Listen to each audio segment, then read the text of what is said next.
Hey, hey, hey, ho, ho, ho! Mais uma vez, como estão vocês, meus amigos roqueiros que amam muito essa música pesada das entranhas dos infernos do Satanás? Tudo bem com vocês? Hoje a gente vai falar de uma questão muito interessante, uma pergunta que muita gente se faz, principalmente as pessoas que não têm muita experiência ainda com gravação de música, produção musical. Na hora de gravar suas músicas, qual instrumento você grava primeiro? Qual que é a ordem? Na verdade isso aqui depende, tá? Não tem uma regra clara. Existem alguns padrões, existem algumas opções, alguns caminhos que você pode seguir. Não necessariamente um é melhor que o outro, mas é simplesmente questão de gosto e de como fazer as coisas. Por exemplo, antigamente, como que eram feitas as coisas? Antigamente, dizendo realmente antigamente, vai, nos anos 30, 40, os músicos de jazz e tudo isso, blues. Cara, era uma track só, o cara ligava lá o gravador, ficava lá tocando, cantando ao mesmo tempo, trompete lá. Era tudo uma track só. Não tinha muito mais o que fazer porque os equipamentos eram muito precários, não tinha nem realmente como você fazer nada mais elaborado. Mas com o passar do tempo, conforme a gente vai avançando aí no tempo, principalmente eu gosto de falar que os anos 60 realmente foram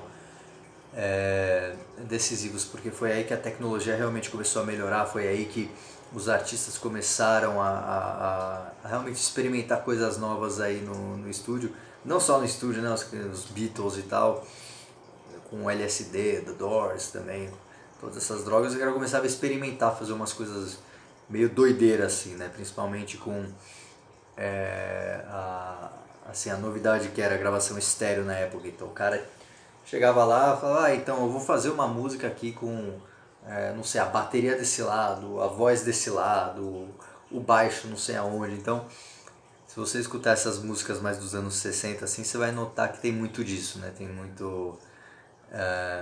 por exemplo, aquela música dos Beatles, Strawberry Fields Forever, tem uma parte, cara, se você ouvir com fone fica horrível, cara, porque tem o violino de um lado, acho que não é nem violino, é violoncelo de um lado, aí a voz do outro, tipo, era uma coisa para se escutar mesmo ao vivo, assim, né, numa caixa de som. E o que eu prefiro fazer? Eu geralmente eu gosto sempre de começar com a bateria, ou a batida, né, porque eu acho muito importante já começar com o ritmo, né? Eu sei que tem gente que prefere começar gravando as guitarras e tal, mas eu prefiro a bateria. Eu acho que assim, a estrutura de uma música, ela é como se fosse a estrutura de um prédio, né? Então ela tem que começar pela base. E pra mim, o que é a base? Eu começo com a bateria, depois eu vou ou pro baixo ou pra guitarra, e depois eu vou pegando as camadas, fazendo as camadas um pouquinho que podem ser feitas mais em seguidas. Por exemplo, a voz é uma das últimas camadas, entendeu? Os solos também, os arranjos também. Primeiro eu começo com a base, então eu gosto sempre de começar com a bateria, até porque isso me dá o ritmo. Então depois, para ficar fazendo a guitarra, eu acho bem mais fácil já fazer por cima da bateria do que fazer com um metrônomo, por exemplo, né? Então esse é o jeito que eu gosto de começar. Eu começo com a bateria, depois ou eu vou pro baixo ou pra guitarra. Isso na verdade depende, tem vezes que eu prefiro começar com a guitarra, tem vezes que eu prefiro ir com baixo, isso depende. E só depois eu vou passando pros arranjos, né? Então eu faço a guitarra 1, depois eu faço a guitarra 2, não sei o que, e vou indo, e vou indo, e vou indo. Então, o meu objetivo aqui era dar pra você uma luz de como você pode achar a estrutura para você gravar a sua música. Isso não é uma regra, né? Tem gente que, por exemplo, você vê o Ramones nos anos 70, cara, era praticamente gravando e os caras já iam tocando, né? Era uma coisa muito cru, mas eles também gostavam que fosse dessa forma, né?